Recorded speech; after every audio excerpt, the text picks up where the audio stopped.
are we in line with the fact that we have this immunoturbidiometric assay? That is, if we talk about now immuno-SOP or CT and the high-end quantitative ones. Oh, we are talking about high-end. Listen, immunoturbidimetric assay is, in my opinion, is technology which is not suitable for POC market, period. Because there was a technology, it did not make it to the market commercially. It was developed in small company in Maryland and then was bought by American Standards, huge behemoth in train braking engines and braking systems and for porcelain industry. They decided to divest in medical industry. They designed system which was based on light scattering, particle counting, and they had patents and they designed system, but it wasn't commercial. So, but this was the kind of the best reincarnation of turbidimetric or light scattering based assay, and it did not go anywhere. Turbidimetric systems are not exactly the most sensitive technology. They've been developed 40 years ago, conceptually, and it's still big robots, big instruments. I developed several assays for turbidimetric format, especially CRT broad range CRT assay, through my life. But it is this technology.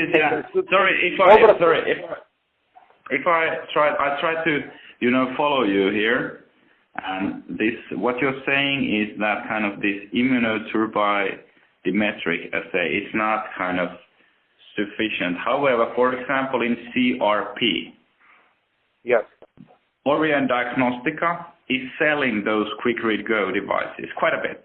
So is Aller Affinion. They are being used in the Nordics, in US, in China as well. So, but to my understanding, there is at least some commercial success there for POC testing in primary care. Primary care, but this system would unavoidably require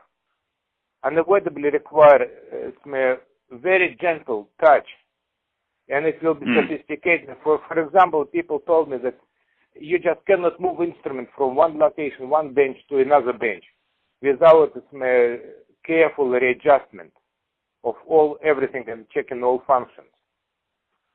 This is basically you are trying to create your own reference laboratory in your own office, and this results in a sophisticated and not very robust to withstand environment instrument. And cartridges, you will need to create a sophisticated cartridge if you want to make self-contained, single-use cartridge where you just drop sample and do it. Exactly, and that's what the companies are doing. And it's not as good as laboratory or as efficient, but it's still out there in the market, and that's what I'm now trying to understand. If it's commercially viable, that type of technology, whether fluorescent immunoassays is better than that one, whether molecular diagnostics will take over that market to some extent. And yes, I think technically I think it will, because once again, if you look on the triage system from Biosite and Alera, it has generated already a huge volume of sales. And the problem with triage system, we are coming back to my opening statement, was not exactly technical performance of the system. It was a human problem, because people tried to